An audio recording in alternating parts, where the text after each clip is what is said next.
Okay, so first I'll go over the equipment. We have the thermal probe, and as far as the thermal probe, I think it's best to just buy one. I think we should buy one just because I think the thermal probe gives the best results. And then also here we have the insulating cap, and I have 4 holes punctured in it for the release of carbon dioxide. And then right here I have the insulating container, but for at-home purposes, I could just use a large Tupperware container. I'd also make sure that it's clear so that I can see through it for the procedure. And then inside the container, I have a copper container that holds the water in this procedure.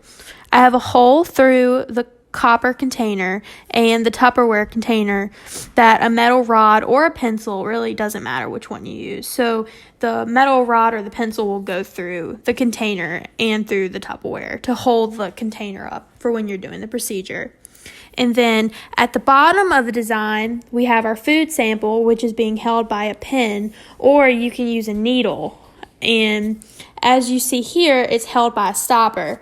And I would use a wine cork for the stopper, just because that's like my home material, so I just think that's easier for me. And then lastly, we have 2 holes at the bottom of the container for oxygen intake.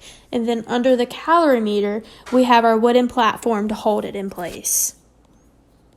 For the procedure, I'd place the food sample on the stopper. In my case, I'd use a wine cork as the stopper.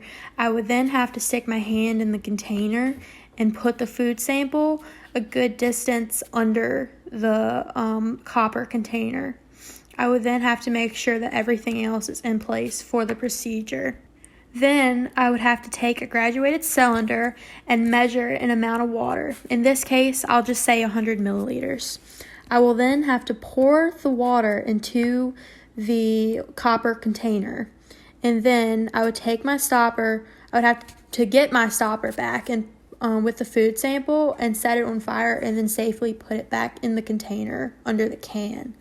And then after I do that, I'm going to have to conduct my initial temperature with the thermal probe, and I'll have to hold the probe and make sure that it doesn't touch the bottom of the container, just so that way I know that I have more accurate results. And then I'm going to have to time it for 30 seconds with my phone or the stove timer, doesn't matter, and then conduct my final temperature. I'd then have to make sure that nothing's on fire, like the sample, for example, and dispose anything that's in the trash safely. I think the procedure will work because it has advantages that the previous procedure that we had to watch did not. For example, I have better equipment in my procedure. I used a better measured amount of water while also not letting the probe touch the container bottom.